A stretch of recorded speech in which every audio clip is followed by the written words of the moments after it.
اللہ سبحانہ تعالیٰ نے انسان کو پیدا کیا اور اس کو عقل دی. اس عقل کی وجہ سے انسان نے اس زمین میں بہت سی چیزوں کو ایکسپلور کیا اور دنیا میں زندگی گزارنے کے اس نے بہت سے طریقے سیکھے. اس زندگی میں ہم بہت سے کام کرتے ہیں، بہت سی ہماری ضروریات ہیں اور ان کو ہم پورا کرنے کے لیے طرح طرح کے طریقے آزماتے ہیں اور ان میں جو بیسٹ پریکٹسز ہوتی ہیں ان کو اختیار کر لیتے ہیں. ہماری ضرورت ہے کھانا پینا، تو آپ دیکھیں کہ اس میں کتنی ورائٹی ہے اور کتنے طریقے ہیں. اور اب جو کہ دنیا سمٹ گئی ہے ٹیکنالوجی کی وجہ سے، تو لوگوں نے ایک دوسرے سے بھی بہت کچھ سیکھا، مشرق نے مغرب سے، مغرب نے مشرق سے.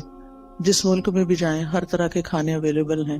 اسی طرح لباس کے معاملے میں، اسی طرح ہاؤسنگ کے معاملے میں، یعنی بہت ساری چیزیں ہیں جو انسانوں نے اپنی عقل استعمال کر کے، اپنی صلاحیتوں کو استعمال کرتے، ترقی کرتے کرتے اپنی صرف ضروریات نہیں بلکہ اپنی خواہشات کو بھی پورا کرنے کے بہت سے طریقے نکال لیے ہیں. اسی طرح انسان کا لباس ہے، انسان کے باقی زندگی کے کام کاج ہیں. لیکن اللہ سبحانہ تعالیٰ نے انسان کو صرف جسم نہیں دیا اور صرف جسم کی ضروریات نہیں دی کہ جس میں انسان عقل استعمال کرے. انسان کو اللہ نے روح بھی دی ہے اور اس کی اپنی ضروریات ہیں اور اس کے اپنے تقاضے ہیں. لیکن روح کی ضروریات پوری کرنے کے لیے اللہ سبحانہ تعالیٰ نے انسان کو صرف عقل کے حوالے نہیں کیا کہ وہ اپنی عقل سے سوچے کہ اس کو کیا کرنا چاہیے اور کیا نہیں کرنا چاہیے. پھر یہ بات بھی ہے کہ انسان اس دنیا میں اکیلا نہیں ہے. ہم کہیں بھی کسی آئی لینڈ پہ جا کے نہیں رہ سکتے، ہمیں انسانوں کے ساتھ رہنے کی ضرورت ہوتی ہے. پھر ان انسانوں کے ساتھ کیسے معاملہ کرنا چاہیے، ان کو ہم کیسے خوش رکھ سکتے ہیں، وہ ہمیں کیسے خوش رکھ سکتے ہیں.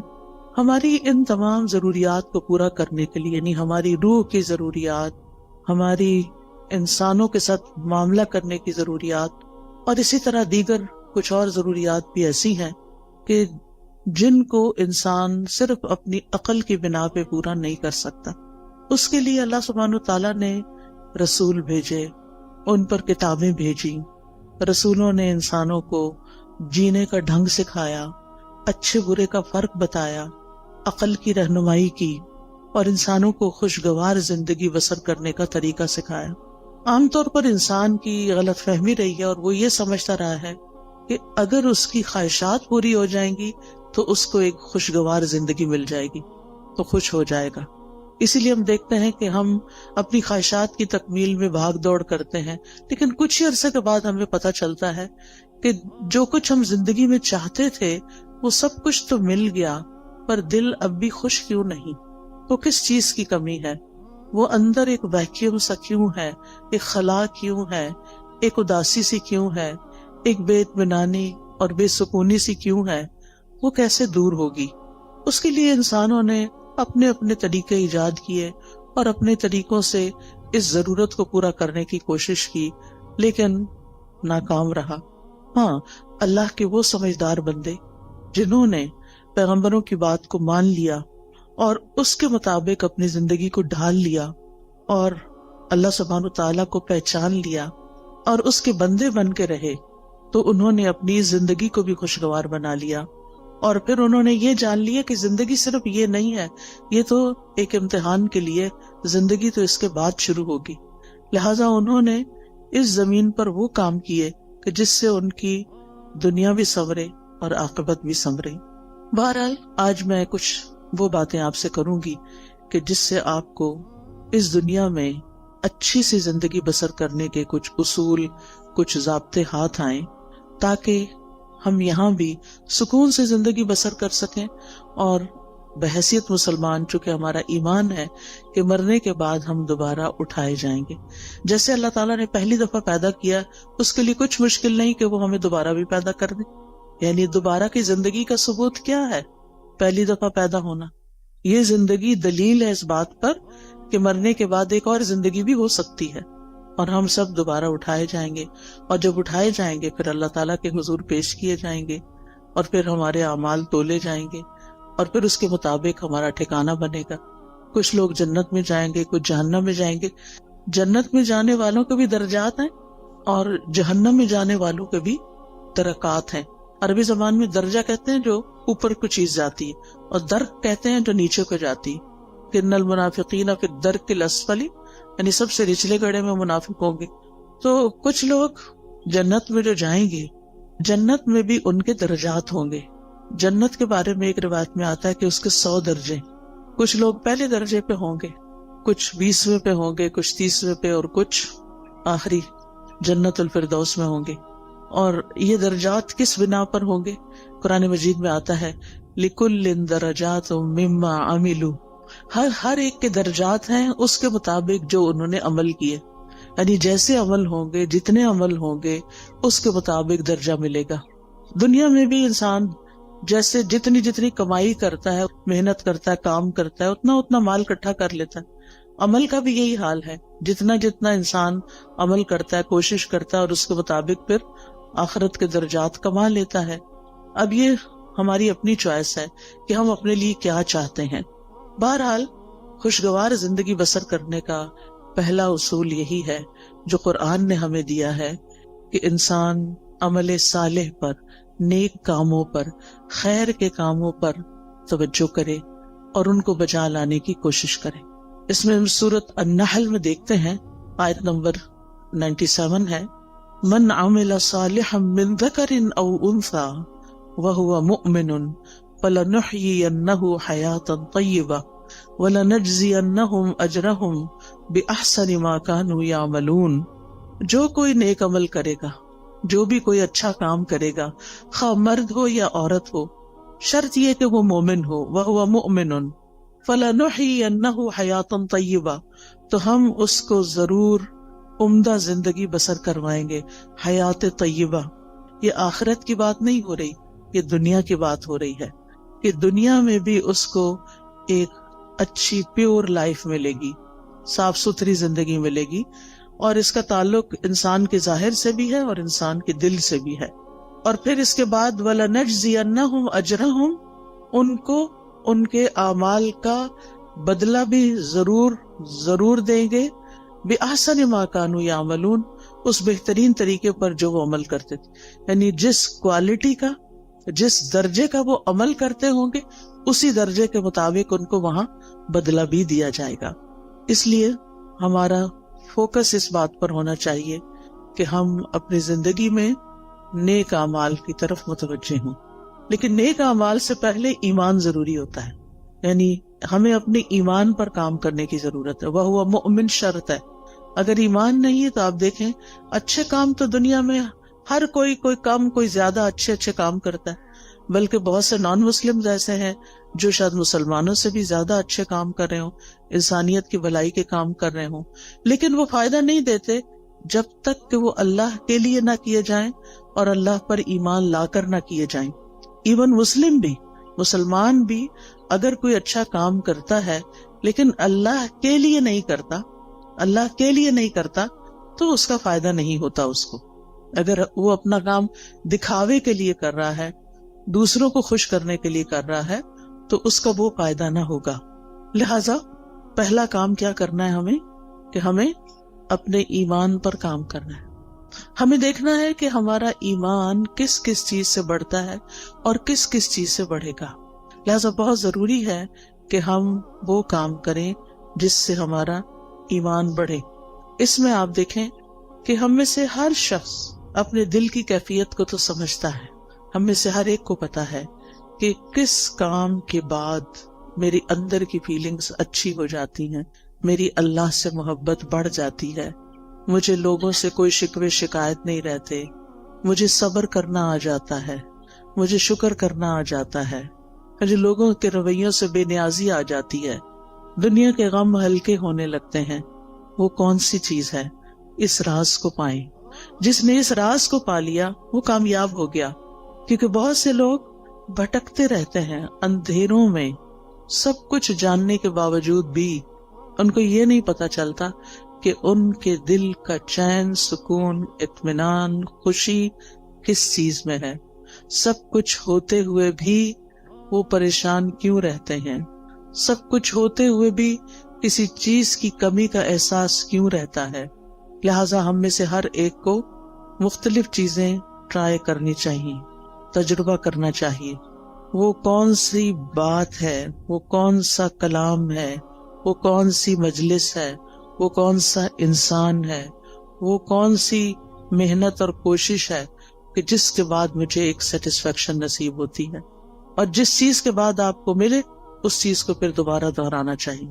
وہ قرآن مجید کا پڑھنا بھی ہو سکتا ہے، وہ اللہ کا ذکر بھی ہو سکتا ہے، وہ بندوں کی خدمت بھی ہو سکتی ہے. اگر یہ سارے کام اللہ کی خاطر ہو رہے ہوں، کسی کو دکھانے کے لیے نہ ہو رہے ہوں، وہ صدقہ خیرات بھی ہو سکتا ہے. نبی صلی اللہ علیہ وسلم نے فرمایا کہ تم آگ سے بچو خواہ کھجور کا ایک ٹکڑا، یعنی پوری کھجور بھی نہیں، بشق تمرہ. شق کہتے ہیں یعنی اگر جب اس کو 2 حصوں میں توڑا جائے تو وہ ہر 2 حصہ شق جانب، یعنی اس کا ایک پیس جو ہے کھجور کا ایک پیس اندر تو گٹلی ہوتی، اگر وہ پوری کھجور بھی نہیں دے سکتے، آدھی کھجور دے کے بھی تم اس کو پا سکتے ہو، یعنی آگ سے بچ سکتے ہو. تو ایسا ضرور کرو. کہنے کا مطلب یہ ہے کہ ہم اپنی زندگی میں صرف اپنی خواہشات کی تکمیل نہ کریں، صرف اپنی خواہشات کے پیچھے نہ دوڑتے رہیں، بلکہ ان کاموں کے پیچھے جائیں خواہ ان میں محنت لگتی ہو، خواہ ان میں تکلیف ہوتی ہو، خواہ ان میں کچھ قربانی کرنی پڑتی ہو، لیکن اس کے نتیجے میں ہمیں سکون قلب حاصل ہوتا ہو. امام ابن تیمیہ نے کہا تھا کہ انسان کے لیے ایک جنت دنیا میں ہے اور ایک آخرت میں ہے. جو دنیا کی جنت میں داخل نہیں ہوا وہ آخرت کی جنت میں داخل نہیں ہو سکتا. وہ دنیا کی جنت کیا ہے؟ وہ دنیا کی جنت دل کا سکون ہے، دل کی راحت ہے، دل کی ٹھنڈک ہے، دل کا اطمینان ہے، دل کی خوشی ہے کہ جس سے انسان ہر طرح کے حالات میں ایک پرسکون انسان رہتا ہے. اس کے لیے ہر شخص کو خود محنت کرنا ہے، اور اصول میں نے آپ کو دے دیا کہ اس کی جو ہے وہ ایمان لا کر عمل صالح ہے، نیک عمل ہے. لیکن وہ نیک عمل کیا کیا ہے، ان کا علم حاصل کرنا ضروری ہے کہ کون کون سے کام اللہ تعالیٰ کو پسند ہیں. پھر اسی طرح آپ دیکھیے کہ دوسری چیز جو انسان کو خوشی دیتی ہے وہ انسانوں کے ساتھ احسان کا معاملہ ہے، چاہے زبان کے ساتھ چاہے کام کے ساتھ. یعنی جب آپ کسی کے ساتھ اچھا بول لیتے ہیں، صرف اس کے ساتھ نہیں جو آپ کے ساتھ اچھی طرح بات کرتا ہے، اس کے ساتھ بھی جو آپ سے اچھی طرح بات نہیں کرتا اور کبھی بھی نہیں کرتا. ہم میں سے ہر شخص کی زندگی میں کچھ لوگ ایسے ضرور ہوتے ہیں کہ ہم ان کے ساتھ اچھا کرتے بھی رہیں پھر بھی وہ ویسے ہی رہتے ہیں جیسے وہ ہوتے ہیں. لیکن ایسی جگہ پر جب انسان اپنی سیٹسفیکشن کے لیے اچھا کرتا ہے تو مزہ نہیں آتا، لیکن جب اللہ کے لیے کرتا ہے تو اس کا دل خوش ہو جاتا ہے کہ میں نے وہاں نیکی کی، میں نے اس کے ساتھ نیکی کی جس سے مجھے کوئی جواب نہیں ملنا. لہذا قولوا للناس حسنا، لوگوں سے جب بھی بات کریں، چاہے آپ کے ملازم ہوں، چاہے آپ کے رشتہ دار ہوں، چاہے آپ کہیں کام کرتے ہیں تو آپ کے کولیگز ہوں، چاہے آپ کہیں پڑھاتے ہیں تو آپ کے شاگرد ہوں، کوئی بھی ہو، بڑوں کے ساتھ پھر بھی انسان عزت کا اور احترام کا ایک معاملہ کرتا ہے، لیکن عموماً اپنے جیسوں کے ساتھ پھر ویسا ہی کرتا ہے جیسے اس کے ساتھ کیا جا رہا ہوتا ہے، اور اس کو ہم جسٹیفائی بھی کرتے ہیں. ہم یہ کہتے ہیں وہ بھی تو کرتا ہے نا، وہ بھی تو ایسے ہی کرتا ہے، ایسے کو تیسا ہی ہونا چاہیے. یہ اصول ہم نے خود بنا لیا، ایسے کو تیسا. یہ قرآن سے ٹکراتا ہے. ایسے کو تیسا نہیں. جو برا کرے ہمیں کیا تعلیم دی گئی ہے کہ ہم اس کے ساتھ اچھا کریں. ادفع باللتی ہی احسن، برائی کو اس طریقے سے دور کرو جو زیادہ اچھا طریقہ ہو. تو انسانوں کے ساتھ احسان بات کے ذریعے بھی، کوئی اچھی بات ان کو بتائیں، کوئی اچھا مشورہ دیں. اگر ان کو کوئی پریشانی ہے یا ان کو کسی بات میں کوئی مشکل پیش آئی ہوئی ہے تو ان کی اس مشکل کا حل تلاش کرنا. تو زبان کے ذریعے آپ کسی کو تسلی دے سکتے ہیں، کسی کا دل خوش کر سکتے ہیں، تو یہ احسان کا معاملہ ہے. اور دوسرا، عمل کے ساتھ، کام کے ساتھ، جن لوگوں کے ساتھ ہمارا دن رات کا انٹریکشن ہوتا ہے، ہمیں یہ معلوم ہوتا ہے کہ ان کی ضروریات کیا ہیں، ان کے وہ کون سے کام ہیں جو میں کر سکتی ہوں، میں کہاں ان کے کام آ سکتی ہوں. اور پھر جب آپ وہی کام کرتے ہیں تو آپ کو خاص خوشی نصیب ہوتی ہے. ایک خوشی انسان کو اپنی خواہشات کی تکمیل سے ہوتی ہے کہ جو لوگ آپ کو اچھے لگتے ہیں، آپ ان کے لیے کچھ کرتے ہیں تو آپ کو بہت اچھا فیل ہوتا ہے، تو وہ بھی ایک خوشی ہوتی. لیکن وہ دراصل آپ اپنی خواہش پوری کر رہے ہوتے ہیں. لیکن ایک احسان وہ ہوتا ہے کہ آپ اللہ کی خاطر للہ، صرف اللہ کو راضی کرنے کے لیے، اور کسی بدلے اور کسی صلے کی کوئی توقع نہیں. انما نطعمکم لوجہ اللہ لا نرید منکم جزاء ولا شکورا. ہم تو تمہیں صرف اللہ کی خاطر کھلا رہے ہیں، ہم تم سے نہ کوئی بدلہ چاہتے ہیں، شکریہ بھی نہیں چاہتے، حتیٰ کہ ہم یہ بھی نہیں آپ پہ بوجھ ڈالتے کہ آپ ہمارے لیے دعا کریں. کیونکہ سلف صالحین کسی نیکی کے جواب میں دعا کا مطالبہ کرنے کو بھی بدلہ سمجھتے تھے. وہ کہتے تھے کہ کسی سے یہ مت کہو کہ میں نے آپ کے ساتھ یہ کیا ہے جو بس آپ مجھے اس کے بدلے میں دعا دے دیں. نہیں، وہ خود دے دے تو یہ اس کا احسان ہے اور اس کو دینی چاہیے. کیونکہ انسان بعض اوقات کسی کی نیکی کا، کسی کے احسان کا بدلہ اس شکل میں نہیں دے سکتا جو احسان اس نے ہم پہ کیا ہوتا ہے. ہاں، دو شکل میں ہم اس کو بدلہ دے سکتے ہیں. اس کی غیر موجودگی میں اس کی اتنی تعریف کریں کہ دل میں تسلی ہو جائے کہ ہم نے بدلہ دے دیا. یہ بدلہ دینے کا ایک طریقہ ہے. مثلاً کسی نے آپ کو پانی پلایا، اب وہ پلا کے تو کہیں چلا گیا، کوئی اجنبی تھا، راہ گزرتے ہوئے آپ سفر کر رہے تھے، آپ کو پیاس لگی، آپ نے کسی سے کہا کہ یہ پانی مجھے دے دو، اس نے دیا، وہ چلا، بات ختم. نہ آپ اس کو جانتے نہ وہ آپ کو جانتے. اب آپ بدلہ کہاں سے دیں گے اس کو؟ وہ تو ایک منٹ کے لیے ٹھہرا بھی نہیں کہ آپ سے شکریہ یا کوئی نذرانہ وصول کرے. اب آپ کی پیاس بجھی تو آپ کے دل سے دعا اٹھی.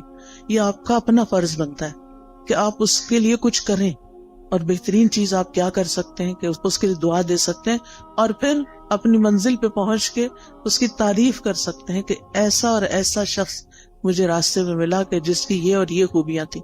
اور اگر کوئی کسی کو جانتا ہو تو اس وقت بھی. عام طور پر آپ دیکھیں کہ ہم اپنی مجلسوں میں جب بھی کسی کا ذکر کرتے ہیں عموماً نیگیٹو وے میں کرتے ہیں، اچھے انداز میں کم ہی کرتے ہیں اور کم ہی لوگوں کا کرتے ہیں. حتیٰ کہ اپنے والدین کے لیے بھی ہماری زبان سے اچھے الفاظ کم ہی نکلتے ہیں. ان سے بڑھ کے تو ہم پر کبھی کسی نے احسان نہیں کیا. ہم سب سوچیں کہ ہم سب اپنے والدین کا، ان کے تو کئی ایک حقوق ہے نا، ان میں سے ایک یہ ہے کہ ان کی زندگی میں بھی اور ان کے مرنے کے بعد بھی ان کو اچھے الفاظ سے یاد کیا جائے. ہم جب بہن بھائی آپس میں مل کے بیٹھتے ہیں تو اپنے والدین کی کتنی خوبیاں بیان کرتے ہیں، یا اپنے دوستوں میں بیٹھتے ہیں یا ان کے دوستوں کے ساتھ بیٹھتے ہیں تو ان کی کتنی نیکیاں یا کتنے احسان ہمیں تو یاد بھی نہیں رہتا، ہم تو دیکھتے بھی نہیں کہ یہ احسان ہے ان کا. پھر اسی طرح اور لوگ ہوتے ہیں ہماری زندگی میں جنہوں نے ہم پہ احسان کیا ہوتے ہیں.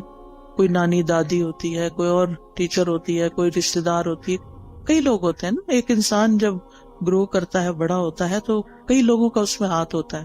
آپ تنہا کچھ بھی نہیں ہے. آج ہم جو کچھ بھی ہیں اس میں بے شمار لوگوں کا تعاون ہے ہماری شخصیت کو بنانے میں، ہمیں کسی قابل بنانے میں کہ ہم بڑے ہو کر کچھ کرنے کے قابل ہو سکیں. اس میں اس شخص کا بھی ہاتھ ہے جس نے بچپن میں ہمیں انگلی پکڑ کے چلنا سکھایا تھا، ہمیں دانت صاف کرنے سکھائے تھے. بعض اوقات وہ مدر ہوتی ہے، بعض اوقات وہ مدر کی کوئی ہیلپر ہوتی ہے. کتنے بے شمار لوگوں کا ہم پر احسان ہے. ہم سوچیں کہ ہم نے اپنے محسنین میں سے کتنے محسنوں کو اچھے لفظوں میں کبھی یاد کیا. اور آپ دیکھیں کہ ہمارے منہ سے جو لفظ نکلتے ہیں نا، ان کا سب سے پہلے براہ راست امپیکٹ خود ہمارے اپنے اوپر پڑتا ہے. جب ہم اچھی بات کرتے ہیں تو اس کا اچھا اثر خود اپنے اوپر پڑتا ہے، آپ کا اپنا دل خوش ہوتا ہے. اور جب ہم کسی کی بری بات کرتے ہیں یا سنتے ہیں تو اس کا برا اثر آپ کے اپنے اوپر بھی پڑتا ہے. یہ ہو نہیں سکتا کہ آپ اس سے پھر بچ جائیں، کہ آپ کسی کو کچھ سنا دیں. اور سے کوئی شخص کسی کو کوئی گالیاں دے رہا ہے تو یہ تو نہیں ہوتا کہ وہ اٹھا کے صرف اس پہ کچھ پھینک رہا ہے، وہ اپنے آپ کو اپنے کانوں کے ذریعے اپنے دل پہ بھی پھینک رہا ہے. تو ان احسنتم احسنتم لانفسکم، اگر تم اچھا کرو گے تو اپنی ذات کے لیے اچھا کرو گے. انسان جب اچھا کرتا ہے اپنے ہی لیے اچھا کرتا ہے. اسی طرح خوشگوار زندگی بسر کرنے کے لیے بڑا ضروری ہوتا ہے، ایک اچھی زندگی بسر کرنے کے لیے، کہ انسان کسی اچھے کام میں مصروف رہے. ایک تو وہ کام ہوتے ہیں نا جو ہمیں کرنے پڑ جاتے ہیں، جو مجبوری سے ہم کرتے ہیں، ہمارے اوپر وہ ڈال دیے جاتے ہیں. مثلاً آپ بیٹی ہیں، گھر میں رہتی ہیں، تو آپ کی والدہ نے آپ کو کچھ کام کہہ دیے کہ یہ تم نے کرنے. جیسے ہم اپنے بچوں کے ساتھ کرتے ہیں، کچھ کام بیٹے کے ذمہ، کچھ بیٹی کے ذمہ، کچھ وہ تو کرنا ہی ہے کہ آپ کا فرض بنتا ہے کہ آپ جس گھر میں رہتے ہیں، جہاں سے آپ سارے فائدے اٹھاتے ہیں، وہاں آپ پے بیک بھی کریں، کچھ نہ کچھ واپس لوٹائیں، کچھ نہ کچھ اس گھر کی خیر خواہی کریں. لیکن یہ کافی نہیں ہے، یہ تو فرض کے درجے میں ہے نا. جو احسان ہوتا ہے نا وہ فرض سے آگے کی چیز ہوتی ہے، ٹھیک ہے نا. مثلاً حدیث سے جبریل میں احسان کی تعریف کیا کی گئی ہے؟ ان تعبد اللہ کانک تراہ. اب اس میں آپ دیکھیں دو حصے ہیں. ان تعبد اللہ ایک حصہ ہے جو ہم سب کرتے ہیں، کانک تراہ دوسرا حصہ جو احسان کا درجہ ہے. اگر آپ یہ نہیں کرتے کانک تراہ تو آپ صرف عبادت کریں، فرض پورا کریں، ہو گیا. لیکن احسان کے درجے کو نہیں آپ پہنچے. احسان کے درجے کو وہ پہنچتا ہے جو اسے خوبصورت انداز میں نبھاتا ہے. تو اس میں آپ دیکھیے کہ ہم سب اپنی زندگی میں کوئی نہ کوئی ایسا مقصد رکھیں، کوئی نہ کوئی ایسی چیز کریں جو ہمارے روزمرہ کے فرائض سے آگے کی چیز ہو. اس میں ہم کوئی علم سیکھنے کی بات کر سکتے ہیں، کوئی سکھانے کی کر سکتے ہیں، کوئی ایسا ہنر اللہ نے آپ کو دیا ہے کہ جس سے آپ خلق خدا کو کوئی فائدہ پہنچا سکتے ہیں. اور جو لوگ اپنی جوانی میں مصروف زندگی گزارنا سیکھ لیتے ہیں، اپنے وقت کو لغو اور فضول بیکار باتوں سے بچا کر اچھے کاموں میں لگاتے ہیں، ان کا بڑھاپا بڑا خوشگوار ہوتا ہے. میں نے مختلف لوگوں کے بڑھاپے دیکھے ہیں، کچھ کے انتہائی مزریبل کہ رو رو کے انہوں نے وقت کاٹا زندگی کا آخری، اور کچھ کا انتہائی خوشگوار، جن میں سے الحمدللہ میری اپنی والدہ محترمہ تھی. ہم 12 بہن بھائی تھے، انہوں نے 13 بچے جنم دیے، 13واں فوت ہو گیا تھا، لیکن 12 انہوں نے پال کے جوان بڑے کیے اور ان کی تربیت کی، اور وہ ساری زندگی انتہائی مصروف رہی انہی بچوں کی پیدائش اور پرورش اور تعلیم اور شادی اور ان سب چیزوں میں. لیکن اللہ سبحانہ و تعالیٰ نے ان کو کچھ لمبی زندگی دے دی کہ جب وہ 60s کے بعد ان سب کے فرائض سے فارغ ہوئی تو انہوں نے نئے سرے سے تعلیم حاصل کرنا شروع کر دی. انہوں نے باقاعدہ داخلہ لے کے الہدیٰ میں تعلیم القرآن میں کورس کرنا شروع کیا، نوٹس بنانے شروع کیے، ٹیسٹ دینے شروع کیے. اسٹوڈنٹس کے ساتھ اتنے ہمبل طریقے سے بیٹھتی تھی کہ جیسے وہ بھی ایک اسٹوڈنٹ ہے، یونیفارم پہنتی تھی، اور بچیوں کے ساتھ ایسی دوستی رکھی ہوئی تھی جیسے کسی اپنے ہم عمر کے ساتھ ہوتی. بے شمار بچیاں ان سے مشورے لیتی، کوئی کچھ بات کرتی، کوئی کچھ، یعنی سب کی وہ نانی اماں تھی. اور پھر ایک دفعہ کورس ختم ہوا، پھر دوبارہ شروع کر دیا، پھر تجوید کورس میں داخلہ لے لیا. تجوید کورس کے لیولز ہوتے ہیں، پھر وہ اگلے لیول میں لے لیے، حتیٰ کہ ایک تجوید کا لیول کا آفٹرنون میں 1 ویک کورس شروع ہوا، اس میں بھی داخلہ لے لی. اب وہ صبح 8 بجے سے آئی بھی ہوتی تھی اور پھر میرے گھر پہ آرام کرتی، اور پھر وہ شام کا کورس اٹینڈ کر کے 70s میں تھی جب ان کی وفات ہوئی، 78 ایئرس کی تھی وہ. اور اس کے باوجود وہ کسی دن اپنی کلاس مس نہیں کرتے. وہ بہن بھائیوں میں سے جو ملنے جاتا وہ کہتا آپ آرام کریں، آپ کیوں اپنے آپ کو تکلیف دیتے. لیکن وہ صبح سویرے وہ اپنے کام پہ پہنچی ہوئی ہوتی تھی. اور جس دن وہ بیمار ہوئی ہیں اس سے ایک دن پہلے بھی وہ اپنی کلاس میں آئی ہیں اور اپنا سارا دن وہاں پورا کیا ہے، اور شام کو کسی کو ملنے کے لیے بھی گئی ہیں. اور پھر اگلے دن صبح اٹھی ہیں تو ان کو تکلیف شروع ہوئی ہے، جس میں ان کی ڈیتھ 2-3 دن کے بعد ہو گئی. اور نہ ان کی زبان پہ کسی کا شکوہ، نہ کسی سے گلہ، نہ کسی سے کوئی توقع، کون میرے پاس آتا ہے اور کون نہیں. اور اگر ہم جاتے بھی تھے نا، جیسے بہن بھائی ماشاءاللہ ایک کے بعد ایک، تو تھوڑی دیر بات چیت کرتی تھی، وہ کہتے اچھا میری ذرا سورت رہتی ہے، ہر روز سورت بقرہ پوری پڑھنی. پھر آل عمران بھی شروع کر دی کہ جب پتا چلا کہ 2 سورتیں قیامت کے دن 2 بادلوں کی شکل میں ہوں. اور پھر اپنے ہاتھ سے ڈیلی الہدیٰ میں صدقہ کرنا. الحمدللہ ان کے بعد بھی اب تک ہم نے وہ سلسلہ جاری رکھا ہوا ہے کہ جس طرح وہ خود آ کے ہر روز سیدھی جا کے صدقہ کرتی ہیں، بھیجتی کہ جا کے ڈال کے آئیں. تو الحمدللہ تو جو عادتیں انسان ڈال لیتا نا اپنے اندر کسی نہ کسی کام کی مصروفیت رکھنے کی. ٹھیک ہے اگر آپ کے اس وقت بچوں کی وجہ سے بہت مصروفیت ہے، آپ ریگولر 4 دن کا کورس جوائن نہیں کر سکتے، فل ٹائم نہیں کر سکتے، آپ ہفتے میں 1 دن کر لیں. آپ باقاعدہ طالب علم بنیں، آپ پڑھیں، سبق یاد کریں، ٹیسٹ کریں، تب آپ کو پتا چلے گا آپ کہاں کھڑے ہیں. اس پڑھنے میں اور صرف ایک لسنر کے طور پہ سن کے اٹھ کے بلا دینے میں بہت بڑا فرق ہے. جب آپ باقاعدہ طالب علم بنتے ہیں، اور طالب علم کے تو اجر ہی بہت بڑا ہے کہ جو شخص علم کے راستے پہ چلا وہ جنت کے راستے پہ چلا. تو چاہے ہفتہ وار کلاس لیں، چاہے ڈیلی لیں، چاہے صبح کی لیں، چاہے شام کی لیں، چاہے رات کی لیں، چاہے آن لائن لیں، یعنی کوئی طریقہ اپنے لیے ضرور سوچیں. یا پھر اگر آپ نے سب کچھ کر لیا اور آپ ون سے بھی وہ کرتے ہیں اور پھر بھی ٹائم ہے تو خدمت خلق، سوشل ورک کا کوئی نہ کوئی کام ضرور کریں. غریب لوگوں سے جا کے ملیں، کچی بستیوں میں جائیں، جو ان پڑھ لوگ ہیں ان کو پڑھائیں، جو ضرورت مند ہیں ان کی ضروریات پوری کریں. یعنی آپ کے آس پاس بہت سے لوگوں کی آپ خدمت کر سکتے ہیں. تو جو کسی کے ساتھ احسان کا معاملہ کرتا ہے وہ احسان واپس اس پہ لوٹ کے آتا ہے، یعنی واپس آپ کی طرف ہی آئے گا.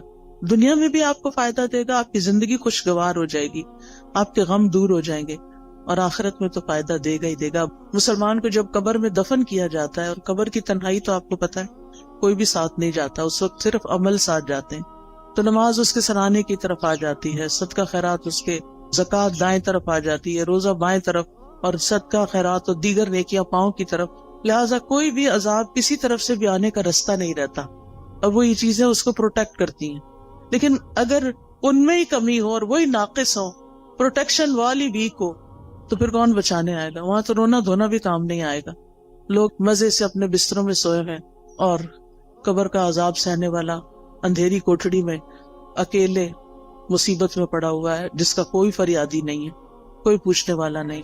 تو ابھی ہمارے پاس ٹائم ہے، ابھی ہماری زندگی ہے، کیوں نہ ہم ایسے کام کریں کہ اس دنیا میں بھی جئیں تو اطمینان کے ساتھ جئیں، اور آگے بھی اطمینان کے ساتھ رہیں.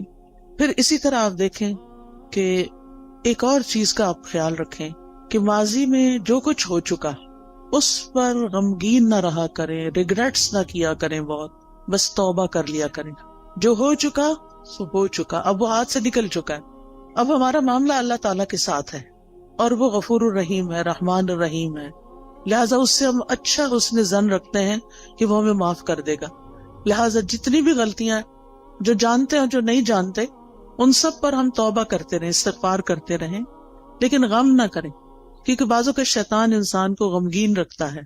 وہ کیا چاہتا ہے کہ انسان اسی طرح الجھتا رہے اپنے غموں میں اور کچھ نہ کرے. تو آپ نے اس کے پھندے میں نہیں آنا. اس نے کہنا کہ میرا معاملہ اللہ کے حوالے ہے، مجھے اپنے رب سے اچھی امید ہے. اور حدیث میں ہمیں کیا تسلی دی گئی ہے کہ اللہ اپنے بندے کے ساتھ کیسا معاملہ کرتا ہے، جیسا وہ اس کے بارے میں گمان کرتا ہے. اسی طرح مستقبل کا ہم غم فکر بھی نہ کیا کریں. میں ہمیشہ سوچتی ہوں جس رب نے اب تک پالا ہے، اب تک سنبھالا ہے، آگے بھی وہی رب ہے. جس چیز کے بارے میں بھی فکر آنے لگتی ہے تو میں اپنے مائنڈ کے اندر اس چیز کو ایسے ریپ کرتی ہوں، اور پھر میں کہتی ہوں اللہ تعالیٰ یہ آپ کے حوالے. جیسے موسیٰ علیہ السلام کی والدہ نے موسیٰ علیہ السلام کو ریپ کیا اور باسکٹ میں ڈالا اور دریا کی نظر کیا اور کہا یہ آپ کے حوالے. ایسے ہی امیجنیشن میں جو چیز بچوں کے بارے میں فکر ہے تو ان کو بھی اسی طرح ریپ کر کے اللہ کے حوالے کر دیا کریں. میں باقاعدہ بولتی ہوں یہ لفظ، اللہ آپ نے موسیٰ علیہ السلام کی جیسے حفاظت کی تھی ایسے ہی میرے بچے کی آپ حفاظت کریں. یوسف علیہ السلام کا جو ماحول تھا سارا وہ کیسا تھا؟ مصر میں کسی اسلامی ماحول میں تھے، کسی اسلامی اسکول میں جا رہے تھے، یا کسی اسلامی درسگاہ میں تھے، یا کسی مسجد میں بیٹھے رہتے تھے. وہاں تو مسجد نام کی کوئی چیز نہیں تھی، وہاں تو کچھ نہیں تھا ان کے پاس. ہر طرف برائی کے مواقع تھے. کس نے حفاظت کی؟ اللہ نے حفاظت کی. ہر وقت بچوں کے لیے پریشان نہ رہا کریں. آپ کہا کریں کہ اللہ میں نے ان کو تیرے حوالے کیا، آپ نے یوسف علیہ السلام کی حفاظت کی تھی، آپ میرے بچے کے ایمان اور دین کی بھی حفاظت کریں، اور اللہ کرے گا. تو جس چیز کے بارے میں آپ فکر کرتے ہیں نا اس کے لیے اپنی تدبیر ضرور کریں، کوشش کریں، محنت کریں، لیکن ہر چیز ہمارے ہاتھ میں نہیں ہے، اللہ کے ہاتھ میں ہے. اور اللہ کا جب اذن ہوتا ہے تو وہ چیز ہو جاتی ہے. انما امرہ اذا اراد شیئا ان یقول لہ کن فیکون. تو اس طرح اپنے بوجھوں سے آزاد ہوں تاکہ آپ شرح صدر کے ساتھ حال میں اس وقت جو کام کر رہے ہیں اس پہ فوکس کریں. مثلا میں اگر اس وقت پڑھا رہی ہوں، کچھ سکھا رہی ہوں، اور میں غم لگا کے بیٹھی بھی ہوں کسی اور چیز کا، تو میں کوالٹی نہیں دے سکتی. آپ اگر یہاں بیٹھے ہوئے اور سوچ رہے ہیں کوئی گھر میں مسئلے کا، تو آپ کا آدھا دل ادھر ہے آدھا ادھر ہے، آپ ڈیوائیڈڈ ہیں، آپ انجوائے نہیں کر سکتے. اس وقت آپ سب کچھ چھوڑ کے آئے ہیں، ریلیکس ہو جائیں، سکون سے بیٹھیں، اطمینان سے سنیں، اپنے لیے کچھ پک کریں، یاد رکھیں، ساتھ لے کے جائیں، اور اس کے مطابق زندگی بسر کریں تاکہ یہاں آنے کا کچھ فائدہ ہو آپ کو. تو اپنے سارے خیالات کو کیا کرنا ہے, اکٹھا کر کے اس نقطے پہ فوکس کرنا ہے جو آپ اس وقت کام کر رہے ہیں. پھر ایک اور چیز جو دلوں کو بڑا اطمینان دیتی ہے اور وہ ہے اللہ کا ذکر. اٹھتے بیٹھتے چلتے پھرتے ہر موقع کا ہمیں ذکر سکھا دیا گیا. آپ سیڑھی چڑھ رہے ہیں تو آپ اللہ اکبر کہیں, آپ اتر رہے ہیں تو سبحان اللہ کہیں, آپ کہیں انٹر ہو رہے ہیں تو بسم اللہ پڑھیں, آپ کہیں سے نکل رہے ہیں تو دعا پڑھ لیں, آپ گاڑی میں بیٹھے ہیں تو دعا پڑھ لیں, آپ گھر میں داخل ہوئے تو پڑھ لیں, آپ گھر سے نکل رہے ہیں تو پڑھ رہے ہیں, کھانا کھانے لگے تو آپ پڑھ لیں, کھانا کھا چکے ہیں تو دعا پڑھ لیں, آپ سونے لگے ہیں تو دعا پڑھ لیں, کوئی آ گیا ہے تو سلام دعا میں دعائیں ہیں. یعنی کون سی چیز ایسی ہے جس کے بارے میں ہمارے دین نے ہمیں رہنمائی نہیں دی اور ہمیں دعائیں نہیں سکھائی. ہمیں پتہ نہ ہو تو وہ الگ بات ہے. لہٰذا کثرت سے اللہ کا ذکر. قرآن مجید میں اللہ تعالیٰ اپنے مومن بندوں اور بندیوں کی صفت یہ بیان کرتے ہیں وَالذَّاكِرِينَ اللَّهَ كَثِيرًا وَالذَّاكِرَاتِ, کہ وہ کثرت سے اللہ کا ذکر کرنے والے ہیں, مرد بھی اور عورتیں بھی. اور اس کے علاوہ فارغ اوقات میں ڈرائیو کر رہے ہیں, آپ گھر کے کام کاج کر رہے ہیں, کھانا پکا رہے ہیں, لانڈری کر رہے ہیں, کلیننگ کر رہے ہیں, کچھ بھی کر رہے ہیں, آپ کی زبان اللہ کے ذکر سے تر رہے, کیونکہ اللہ تعالیٰ کا وعدہ ہے الا بذکر اللہ تطمئن القلوب. اور یہ بھی آتا ہے الذین آمنوا وتطمئن قلوبہم بذکر اللہ. وہ لوگ جو ایمان لائے ہیں, ایمان والے جو ہیں, ان کے ذکر اللہ کے ذکر سے ہی اطمینان پاتے ہیں. اگر ذکر کچھ لوگ کہتے ہیں ذکر بھی کرتے پر چین نہیں آ رہا, پھر اپنے ایمان پہ کام کریں, کیونکہ اللہ تعالیٰ نے ایمان والوں کی تو یہی صفت بیان کی کہ ان کو اللہ کے ذکر سے چین آ جاتا ہے, ان پہ یہ دوائی کام کر جاتی ہے. اور اگر آپ پر یہ دوائی کام نہیں کر رہی تو پھر دوائی کا قصور نہیں ہے, کچھ مشکل آپ کے اندر ہے, کیونکہ ذکر تیر بہدف نسخہ ہے. تیر بہدف کا مطلب ہوتا ہے نشانے پہ جا کے لگتا ہے, جس قسم کی آپ کو تکلیف ہو اس کا علاج ہے. پھر اسی طرح اپنی روزمرہ کی گفتگو میں اللہ کی نعمتوں کا ذکر شروع کر دیں, اللہ کی نعمتوں کو دیکھنا شروع کریں, چھوٹی چھوٹی باتوں پر شکر ادا کریں. مثلاً آپ واش روم میں جاتے ہیں, ٹیپ کھولتے ہیں, گرم پانی آتا ہے, صرف ہاتھ دھو کے وضو کر کے نہا کے باہر نہ نکلیں, بلکہ کیا کریں, دل ہی دل میں, ادھر اللہ کا ذکر تو نہیں ہم نے کرنا ہوتا واش روم میں کھڑے ہو کر, دل ہی دل میں کریں شکر ہے, شکر, لفظ شکر منہ سے نکالتے جائیں, شکر لفظ بولنا تو واش روم میں منع نہیں, شکر ہے, شکر ہے, شکر ہے. اسی طرح کوئی بھی اور چیز جو آپ کے گھر میں اللہ نے آپ کو سہولت دی ہوئی, مثلاً سردی ہے اور اللہ نے آپ کو ہیٹر جیسی نعمت دی ہوئی ہے, آن کرتے ہوئے آف کرتے ہوئے اللہ تیرا شکر ہے تو نے یہ نعمت دے رکھی ہے. کتنے ہی لوگ ایسے ہیں جن کے پاس یہ نعمت نہیں ہے, کتنے ہی لوگ ہیں جن کے پاس پورا لباس بھی نہیں ہے, ان کے پاس آپ جیسی رضائی بھی نہیں ہے, ان کے پاس جوتے بھی نہیں ہیں, جرابیں بھی نہیں ہیں, پورا کھانا بھی نہیں ہے. ہمیں تو سردی لگتی ہے, کہتے چائے کا کپ پی لو سردی ختم ہو جائے گی, یہ فلاں حلوہ کھا لو, فلاں کتنی سوغاتیں ہم نے بنائی ہوئی ہیں سردیوں کی اپنی سردی کو دور کرنے کے لیے. کیسی کیسی نعمتیں اللہ نے دی ہیں. یعنی صرف کھانے کی حد تک تھوڑی رہتے ہیں ہم سب کہیں نہ کہیں سے کچھ نہ کچھ بچا کے کر کے ہم اپنے لیے کچھ نہ کچھ ایکسٹرا بنا لیتے ہیں. کتنے لوگ ہیں جن کے پاس یہ سب کچھ, پھر بھی ہم روتے ہیں کیونکہ ہم شکر ادا نہیں کرتے. آپ چل سکتے ہیں, آپ بول سکتے ہیں, آپ کو کوئی اچھی سی خوشبو آتی ہے, شکر, اللہ تیرا شکر. اللہ کی نعمتوں پر شکر ادا کرنا سیکھیں, اور لوگوں سے بھی بات کریں تو نعمتوں کا ذکر کریں, مسائل کا نہ ہر وقت کریں. مشکل پتہ کیا ہے, ہم صرف مسائل کو ڈسکس کرتے ہیں, یہ مسئلہ پیش آ گیا, وہ مسئلہ پیش آ گیا, یہ مسئلہ حل نہیں ہوا, وہ مسئلہ حل نہیں. شوہر گھر آئے گا تو مسائل کی پٹاری کھل جائے گی, بچوں سے ملاقات ہوگی تو مسائل ہیں, کیوں ہر وقت مسائل کی باتیں کریں. مسائل جس وقت یاد آئے نا, دیر اینڈ دین دل ہی دل میں اللہ کو پکار لیا کریں, اللہ تعالیٰ یہ مسئلہ تو ہے, بس آپ حل کر دیں, سارے خزانے تیرے ہاتھ میں, آپ نہیں کرنا ہے. اور باقی ہم نے خود تو کرنا نہیں ہوتا, کوشش ضرور کریں, لیکن بندوں کے پاس حال کوئی نہیں ہے. بندے آپ کی طرح یا آپ سے بھی زیادہ کمزور ہوتے ہیں. جن بندوں پہ ہم ریلائے کر رہے ہوتے ہیں وہ بعض اوقات ہم سے بھی کمزور ہوتے ہیں. اسی لیے اللہ تعالیٰ نے قرآن مجید میں ایک مثال دی ہے. اللہ کے سوا جنہوں نے اور سہارے بنا رکھے ہیں, اولیاء بنا رکھے ہیں, مددگار سمجھ رکھے ہیں, ان کی مثال مکڑی کی طرح ہے جو ایک گھر بناتی ہے، اور گھروں میں سب سے کمزور گھر مکڑی کا ہوتا ہے. اگر مثال کے طور پر کہیں مکڑی کا جالا لگا ہوا ہے اور آپ ذرا سلپ ہونے لگے، پکڑے ذرا جالے کو، سہارا دے گا آپ کو؟ نہیں، کمزور ہے وہ جالا.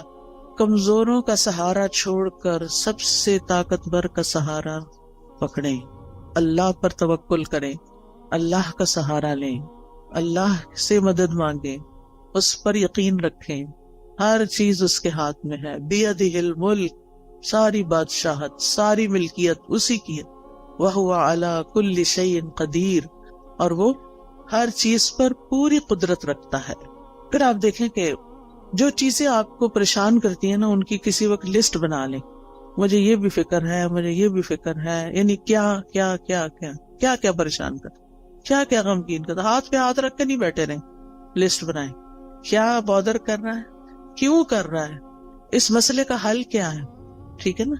تو ان مسائل کے حل کی کوشش بھی کرنی ہے. مسائل لکھ لینے، اس کا حل. پھر آپ دیکھیں کہ کن لوگوں کے پاس اتنی عقل سمجھ ہے کہ جو اس کو جان. مثلاً آپ بیمار ہوتے ہیں، کس کے پاس جاتے ہیں؟ یہ کس کے پاس جانا چاہیے؟ سب چپ بیٹھے ہیں، لگتا جاتے ہی نہیں ہے. ڈاکٹر کے پاس. ڈاکٹر شفا دیتا ہے؟ نہیں، تو پھر کیوں جاتے ہیں؟ ذریعہ بنتا ہے. ٹھیک ہے. اس کوشش کی وجہ سے جو ہم پر لازم کی گئی ہے کہ کوئی مسئلہ پیش آ جائے تو اس کو دور کرنے کے لیے کوشش کریں، یہ یقین رکھتے ہوئے کہ کوشش ہماری طرف سے اور شفا اللہ کی طرف سے. ہم جا رہے ہیں ڈاکٹر کے پاس، ڈاکٹر اپنے علم کی روشنی میں ہمیں مشورہ دے گا، دوائی دے گا، اس دوا میں شفا اللہ ڈالے گا. ایسے سوچا کریں. ٹھیک ہے. گیزر خراب ہو جائے تو کس کے پاس جاتے ہیں؟ پلمبر کے پاس. اسی طرح جس قسم کا کوئی مسئلہ پیش آتا ہے زندگی میں، اس کا حل کس کو اللہ نے سکھایا، کون ہو سکتا ہے، بس اس کے پاس جائیں. ہر ایک کے سامنے. یہ نہیں کہ دوست کا فون آیا تو اس کو کہانی سنا، آج گیزر خراب ہو گیا تھا، پھر ٹھنڈا پانی تھا، پھر یہ ہو گیا. وہ کتنا وقت اپنا بھی ضائع کر اس کو بھی بیزار کیا. وہ کیا کر سکتی ہے اپنے گھر میں بیٹھی ہوئی آپ کے گیزر کے لیے؟ ہاں، یہ ہو سکتا ہے. آپ کو نہیں پتا کسی اچھے پلمبر یا کسی اچھے کام کرنے والے کو، آپ اسے یہ کہہ سکتی آج یہ مسئلہ پیش آیا ہے، تمہارے علم میں کوئی ہے جو یہ مسئلہ حل کر سکے؟ اگر ہے تو ٹھیک، ورنہ آگے چلو، کوئی اور بات کرو. ہم یعنی عقل کا ثبوت نہیں تھا. ہر بات ہر ایک سے نہیں کرنی ہوتی. ہم سمجھتے ہیں جو سامنے آ گیا، جو مل گیا، اس کو ہم اپنی کہانی سنا دیں گے کہ مسئلہ حل ہو جائے گا. ایسا نہیں ہوتا مسئلہ حل. پھر اگر وہ حل نہیں کرتا، یا ہم اگر اسے غلط توقع، غلطی ہماری، غلط توقع ہم نے رکھی، پھر اگر مسئلہ حل نہیں ہوا تو پھر ہمیں اس سے شکوہ ہو جاتا ہے، پھر ہم اس سے ناراض ہو جاتے ہیں. اس نے تو میرے لیے کچھ کیا ہی نہیں. بھئی وہ بیچارہ کر ہی نہیں سکتا تھا، غلطی تو آپ کی کہ آپ نے اس کو پکڑا. ٹھیک ہے. اور ویسے بھی جب تک مسئلہ حل نہیں ہوتا نا، تو اپنے آپ کو تسلی دینے کے لیے سوچا کریں کہ مجھ سے بھی زیادہ بہت سے لوگ ایسے ہیں جن کے اس سے بھی زیادہ مسائل ہیں. کوئی بیماری آ گئی، اللہ نہ کرے، اس میں آپ کیسے پرسکون رہ سکتے ہیں؟ ان سب کا سوچیں جو اس بیماری میں مبتلا ہیں، بلکہ اس سے بھی ورس کنڈیشن ہے. تو آپ اللہ کا شکر ادا کرنے لگ جائیں کہ شکر ہے میں اس طرح کے مسئلے میں نہیں ہوں، اور اللہ نے مجھے وہ ساری سہولتیں دی ہیں کہ میرا علاج ہو سکتا ہے. کتنے لوگ ہیں جو اپنا علاج کرا سکتے ہیں، اور کتنے لوگ ہیں جن کو اچھے ڈاکٹرز مل سکتے ہیں. لہٰذا نعمتوں کا ذکر کرتے رہیں اور غموں کا ازالے کی کوشش میں لگے رہیں. پھر اسی طرح ماضی کے ایسے واقعات، ایسے حادثات جنہوں نے آپ کی زندگی کو، کچھ انسانوں کے ساتھ آپ کا معاملہ گڑبڑ ہوا، کچھ اور اس طرح کے گریوینسز ہیں، ان کو نا کہیں کھود کے زمین میں دفنا دے سب کو. وہ پنجابی میں کہتے ہیں نا، مٹی پاؤ. ان پہ لٹرلی مٹی ڈالیں. آپ نا اپنے امیجنیشن سے کام لیا کریں کہ آپ امیجنیشن میں گڑھا کھود رہے ہیں، اور پھر اس میں وہ سارا مسئلہ ڈال کے، اوپر مٹی ڈال کے دفن کر دیا اور بلا دیا، بس ختم. کوئی بات بھی کرے تو کہیں الماضی لا یذکر. عربی میں ایک محاورہ ہے، الماضی لا یذکر. ایک شخص کے بارے میں آتا ہے کہ اگر کوئی اس کو تکلیف دیتا ہے یا کسی کے ساتھ اس کا کوئی ایسا معاملہ ہو جاتا، اور پھر وہ شخص شرمندہ ہو کے اس کے پاس آتا کہ مجھے معاف کر دو، میں نے فلاں وقت میں تمہارے ساتھ ایسا کیا، تو وہ یہی بولتا الماضی لا یذکر. ماضی کی باتیں نہیں دہراتے، جو ہو گیا ہو گیا، اب ذکر نہیں کروں. کہتے ہیں وہ فوت ہو گیا اور کسی کو خواب میں آیا کہ اللہ نے تمہارے ساتھ کیا معاملہ کیا، تو کہتا کہ الماضی لا یذکر، میرے بھی پچھلے سارے گناہ معاف کر دیے. تو انسان ہے نا، انسانوں سے ہمیں تکلیف پہنچ جاتی ہے، لیکن ہم نے رہنا بھی ان کے ساتھ ہوتا. تو پچھلی باتوں کا نہ کھوتے کو رہتے رہا کریں اور دعا کیا کریں اللہ میرے ذہن سے نکال دے یہ باتیں. بعض اوقات یہ ہوتا ہے کہ شادی کے موقع پر کوئی مسائب ہو جاتا ہے، شوہر کی طرف سے ایسی تکلیف پہنچتی ہے یا کسی اور کی طرف سے یا کبھی بچوں کی طرف سے بھی، اور وہ ہرٹ کرتی ہے باقاعدہ. ان سب کو نکال دیں زندگی سے ایز اف ہوئی نہیں. پھر ایک بڑی خوبصورت دعا ہے نبی صلی اللہ علیہ وسلم کی جو زندگی کو خوبصورت بنانے کے لیے فائدہ مند ہے. اللہم اصلح لی دینی الذی هو عصمت امری واصلح لی دنیای التي فیہا معاشی واصلح لی آخرتی التي فیہا معادی واجعل الحیاۃ زیادۃ لی فی کل خیر واجعل الموت راحۃ لی من کل شر. یہ دعا زبانی یاد کر لیں اور اس کو دن میں کم از کم ایک دفعہ تو ضرور پڑھا کریں. ساری چیزیں ٹھیک ہو جائیں گی. اس میں دین، دنیا، آخرت، ہر چیز کو ٹھیک کرنے کی بات ہے. پھر اسی طرح بعض اوقات انسان اپنے اوپر قابو نہیں پا سکتا، اپنے ہاتھوں مجبور ہوتا ہے، چاہے غصے کا وقت ہو، چاہے غم کا وقت ہو، چاہے خوشی کا وقت ہو. بعض اوقات ہم خوشی میں بھی آپے سے باہر ہو رہے ہوتے ہیں. تو ایسی صورت میں اللہ تعالیٰ سے دعا کیا کریں اللہم رحمتک ارجو فلا تکلنی الی نفسی طرفۃ عین وَأَصْلِحْ لِي شَأْنِي كُلَّهُ لَا إِلَٰهَ إِلَّا أَنْتَ. اے اللہ میں تیری رحمت کی امید رکھتی ہوں، تو مجھے میرے نفس کے حوالے ایک آگ جھپکنے کی دیر بھی نہ کرنا، ایک لمحے کے لیے بھی مجھے میرے نفس کے حوالے نہ کرنا، کیونکہ ان النفس لامارۃ بالسوء، یا تو نفس کسی برائی کی طرف لے جائے گا یا نفس کوئی بری بات یاد کر لے گا پچھلی اور اس سے پریشانی کھڑی ہو جائے گی. تو لا الہ الا انت، اللہ الہ تو ہی میرا ہے. تو انشاءاللہ یہ دعائیں دل کو مضبوط کرتی ہیں، اور پھر جب دل مضبوط ہو جاتا ہے تو اللہ پہ توکل بڑھ جاتا ہے، اور جو اللہ پہ توکل کرتا ہے اللہ اس سے کافی ہو جاتا ہے. وَمَن يَتَوَكَّلْ عَلَى اللَّهِ فَهُوَ حَسْبُهُ. جو اللہ پہ توکل کرتا ہے اللہ اس کا کام بنا دیتا ہے. پھر اسی طرح یہ ہے کہ اپنی زندگی میں اچھے لوگوں کے حالات زندگی پڑھا کریں، صحابہ کے بارے میں، صحابیات کے بارے میں، نبی صلی اللہ علیہ وسلم کی سیرت، قصص القرآن، کیسے ان لوگوں نے صبر کیا، کیسے زندگیاں گزاری، نیک لوگوں کے حالات، علماء کے حالات، محدثین کے، مفسرین کے، فقہاء کے، جنہوں نے کچھ کام کیے ہیں زندگی میں. آپ کو اس سے بہت خوشی ملے گی. ایسی کتابیں ہیں. جب میں یہاں پڑھتی تھی تو بہت لائبریریاں تھیں. دیال سنگھ لائبریری تھی، آئی ڈونٹ نو ابھی ہے یا نہیں. پھر اسی طرح یہ کلب روڈ پہ لائبریری تھی، میں اس میں بھی جایا کرتی تھی، مال پہ جو کلب روڈ پہ لائبریری. پھر اسی طرح یونیورسٹیز کی لائبریری، کالجز کی لائبریریز، اور جگہوں پہ لائبریری. تو آپ ایسی کتابیں لا کے بھی پڑھ کے واپس کر سکتے ہیں، ورنہ ہی کہ اب تو نیٹ پہ ہر چیز اویلیبل ہے. ایسے لیکچرز اردو اور انگلش میں موجود ہیں جو حیات صحابہ اور صحابیات اور علماء امت کے بارے میں، مسلم ہیروز کے بارے میں موجود ہیں. ان کو سنیں.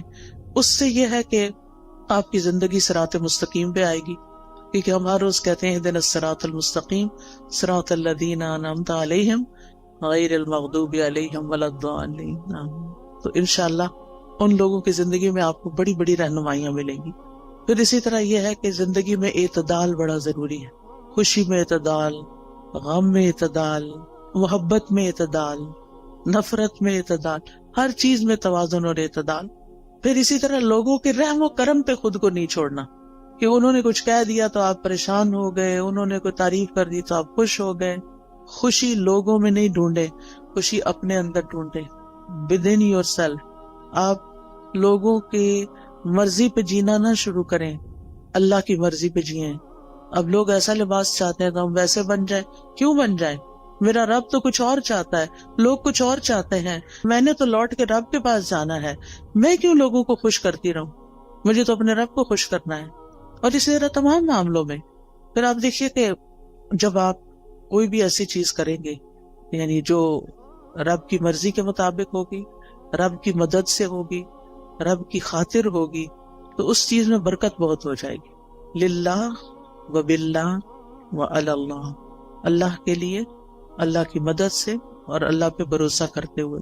اور پھر یہ کہ اپنے اوپر ناجائز بوجھ نہ ڈالا کریں. مومن اپنے آپ کو ذلیل نہیں کرتا، ایسے فتنوں اور ایسے کاموں میں نہیں پڑتا کہ جن کا وہ بوجھ نہ اٹھا سکے. لہذا جذبات میں آ کے ایسے کام مت شروع کر دے کہ جن کو آپ 2 دن کر کے پھر تھک جائے اور کہ آپ میں نہیں کر سکتا. جو بھی کام شروع کرے بیبی سٹیپ لیں، چھوٹا چھوٹا کریں، پھر آگے بڑھتے جائیں. ورنہ بڑا بھی کام کرنا ہے نا، 1000 میل کا بھی سفر طے کرنا تو 1 قدم سے شروع کریں. اور پھر پہنچ جائیں گے آپ اپنی منزل. لیکن زندگی میں چلتے رہیں, کچھ کرتے رہیں. اللہ تعالیٰ ہمیں اس کی توفیق عطا فرمائے. وآخر دعوانا ان الحمدللہ رب العالمین. تو آپ میں سے اگر کوئی کچھ بات کرنا چاہتا ہے تو یو آر موسٹ ویلکم. السلام علیکم استاد جی. وعلیکم السلام. میں پوچھنا چاہتی ہوں کہ آپ جو دعائیں ہمیں بتاتی ہیں, سکھاتی ہیں, تو یہ ہمیں کہاں سے ملے گی, ہم یاد کرنا چاہتے ہیں. جی 2 چیزیں ہیں. اچھا سوال کیا آپ نے, سب کا بھلا ہو جائے گا. مجھے نہیں معلوم یہاں کوئی اسٹال لگا ہوا یا نہیں, لیکن قرآنی اور مسنون دعائیں جو ہیں اور ایاک نستعین, اس کے اندر یہ دعائیں ہیں. اسی طرح اگر آپ کے پاس آئی فون یا اینڈرائیڈ ہے تو اس میں ایپ ہے دعائیں کے نام سے. آپ اگر الہدا انٹرنیشنل ٹائپ کریں نا سرچ میں جا کے, جہاں سے ایپس نکلتی ہیں, تو وہاں الہدا انٹرنیشنل ٹائپ کریں تو وہاں جتنی بھی ایپس ہم نے بنائی ہیں وہ ساری آ جائیں گی. اس میں قرآنی اور مسنون دعاؤں کی ایپ الگ بھی آ جائے گی, سونے جاگنے کی بھی آ جائے گی, اور ایک دعائیں کے نام سے ساری دعاؤں کو اکٹھا کر دیا گیا, وہ بھی آ جائے گی. وہ آپ ڈاؤن لوڈ کر لیں اپنے فون پر, اور جب آپ کا دل چاہے اس کو مارک کر لیں, بک مارک لگا لیں اور اپنی دعائیں پڑھتے رہیں. ٹھیک, اس میں فیوریٹ کا نشان بھی لگا سکتے ہیں. دعائیں تو بے شمار ہیں, جو مجھے ملی سب ڈلواتی گئی. یعنی اس میں یہ کوشش کی کہ کوئی چیز رہے نہیں, جو علم میں آئے وہ رہے نہیں, وہ جمع ہو جائے بس, تاکہ سب کچھ اللہ سے مانگ لیں. خود تو آتا نہیں نا, تو جو رسول اللہ صلی اللہ علیہ وسلم نے مانگی یا نیک لوگوں نے مانگی, ہم بھی وہ مانگ لیں اپنے لیے. تو اس ایپ کو میں بہت انجوائے کرتی ہوں. بس ایسے اوپر کرتے جاؤ اور پڑھتے جاؤ اور دعائیں مانگتے جاؤ. عمرے کی صحیح ختم ہو جاتی ہے, وہ دعائیں ختم نہیں ہوتی, اتنی دعائیں اس میں الحمدللہ. تو وہ آپ ایپ ڈاؤن لوڈ کر لیجئے. ٹھیک ہے, اور کوئی؟ السلام علیکم. وعلیکم السلام. میرا ایک سوال ہے کہ ابھی آپ نے اچھے طریقے سے بتایا کہ ہماری پرابلمز ہیں, ہماری مشکلات ہیں, اور ان کو ہم نے ڈیل کیسے کرنا ہے. تو آپ گائیڈ کریں پلیز کہ اس وقت جو ہمارے یوتھ ہیں اور اسلام کی جو اس وقت شکل ہے دنیا میں, اس کو ہم کس طرح بہتر طور پہ کر سکتے ہیں. کیونکہ ہم سب مائیں ہیں, ہماری کوشش ہوتی ہے کہ ہم اپنے بچوں کو دین سے محبت اور دین کا جو ابھی آپ نے عقیدہ بتایا وہ ان میں آنا چاہیے. تو تھوڑا سا گائیڈ کریں پلیز, ہم کس طرح اپنے بچوں کو اس فتنوں آپ دیکھیں کہ بچوں کی تربیت کے لیے بہت ساری چیزیں ہیں, بہت سے میرے لیکچرز بھی اس پہ ہیں. لیکن ایک چیز یاد رکھیے, جو ان سے کروانا ہے وہ خود نمونہ پیش کریں. اگر ہم خود کر کے وہ دکھائیں گے ان کو, تو وہ بھی یقین کے ساتھ اس کو کریں گے, اور انشاءاللہ ہمارے کہنے میں بھی وزن ہوگا اور برکت ہوگی, اور انشاءاللہ وہ آگے بڑھ کے کریں گے. ہم میں سے ہر شخص اپنا اور اپنے سے آس پاس کے 10 لوگوں کا ذمہ لے لے کہ ان کی زندگیوں کو قرآن و سنت کے مطابق کرنا ہے, تو آپ دیکھیں کہ بہت جلدی امیج ٹھیک ہو سکتا ہے انشاءاللہ. اس میں کوئی ایسی چیز ہمارے پاس چھو منتر بالکل نہیں ہے کہ جس سے کچھ ہوگا.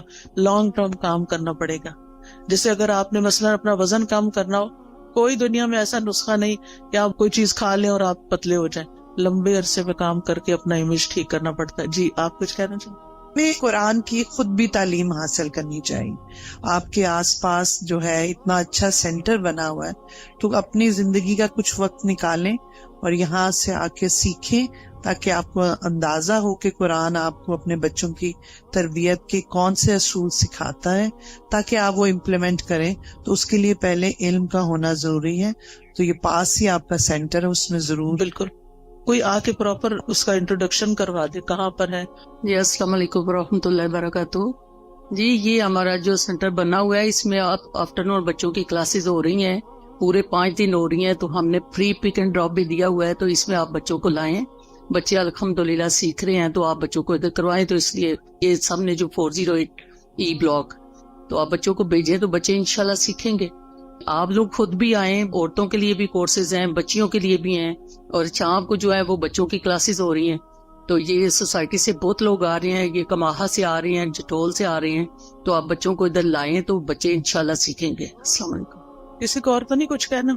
السلام علیکم. جی وعلیکم السلام.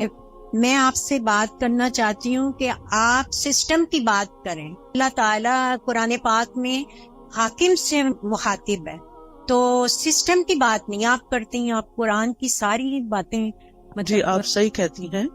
اللہ تعالیٰ نے قرآن مجید میں یا ایھا الذین آمنوا کہا ہے. بہت دفعہ ایمان والوں کو ہی خطاب کیا ہے, جس میں صرف حاکم نہیں ہوتے, سبھی ہوتے ہیں. اور جو کوئی بھی سسٹم بنتا ہے نا وہ انسان بناتے ہیں. اگر یعنی سسٹم کسی بلڈنگ کا نام نہیں ہے, سسٹم کسی دیوار کا نام نہیں, کسی مشین کا نام نہیں. سسٹم بنا بھی لیے جائیں تو ان کو امپلیمنٹ انسان کریں گے. کیا ہمارا ملک اسلام کے نام پر نہیں لیا گیا؟ کیا ہمارے ملک کا آئین اسلامی نہیں ہے؟ کیا ہمارے ملک میں بہت سے قوانین اسلامی نہیں ہیں؟ لیکن جتنے ہیں, میں نہیں کہتی سارے, لیکن جتنے ہیں وہ بھی کیوں نہیں امپلیمنٹ ہو رہے؟ کیونکہ ایسے افراد نہیں ہیں. ہم سب کو افراد کی تیاری کی کوشش کرنی چاہیے, خود بھی صحیح ہوں اور افراد کو بھی تیار کریں تاکہ وہ اس سسٹم کو چلائیں. ٹھیک ہے, اور کوئی؟ السلام علیکم. وعلیکم السلام. میں اور میرے بچے آپ کا بہت فین ہے. آج مجھے بڑی خوشی ہو رہی ہے, میں نے آپ کو بہت دیکھا ہے بائی فیس. جی, بات یہ ہے کہ ہم لوگ جب نماز پڑھتے ہیں تو مجھے یہ اکثر کنفیوژن ہوتی ہے کہ میں کئی دفعہ باقاعدہ بیٹھ کے میں دعا نہیں کر سکتی. اکثر ایسا ہوتا ہے. تو یہ ہاتھ باندھ کے دعا کرنا یہ بھی ایک بہت ثواب کا کام ہے. مجھے اکثر ایسے کام ہوتے ہیں کہ مجھے چلنا پھرنا پڑ جاتا ہے. تو اس میں کوئی مجھے فرق تو نہیں پڑتا کیونکہ اللہ تعالیٰ کہتا ہے چلتے لیٹتے اٹھتے بیٹھتے آپ دعا کر سکتے. جی کر سکتے ہیں. تو نماز کے بعد کی اسپیشلی جو دعائیں, نماز کے بعد جو شخص مصلی پہ بیٹھ کے دعا کرتا ہے اس کا فائدہ بہت ہے. اللہ تعالیٰ فرشتہ مقرر کر دیتے ہیں جو اس بندے کے لیے جو مصلی پہ بیٹھ کے دعائیں کر رہا ہو یا ذکر کر رہا ہو اس کو دعائیں دیتے ہیں. اللہم اغفر لہ, اللہم ارحمہ, اللہ اس کی بخشش فرما, اس پہ رحم فرما. لہٰذا اگر آپ نیچے نہیں بیٹھ سکتے آپ کرسی پہ وہیں بیٹھ جائیں, ٹھیک ہے, لیکن بیٹھ کے کریں. الا یہ کہ آپ کا کوئی ایسا کام ہے, آپ کو جلدی اٹھنا ہے, بچوں کا ناشتہ بنانا ہے, کوئی اور کام کرنا ہے, تو پھر دعائیں نہ چھوڑیں, ساتھ ساتھ بھی کر لیں. افضل یہ ہے کہ بیٹھ کے کریں. السلام علیکم استاذہ. وعلیکم السلام. استاذہ میں آپ کی جو جدہ سینٹر ہے اس میں ابلا ستارہ اور ابلا ہمنا کی طالبہ ہوں. ٹھیک ہے, مجھے بہت خوشی ہوئی آپ کو یہاں پر بھی دیکھ کے. جدہ میں میری آپ سے ملاقات ہو چکی ہے. ٹھیک ہے.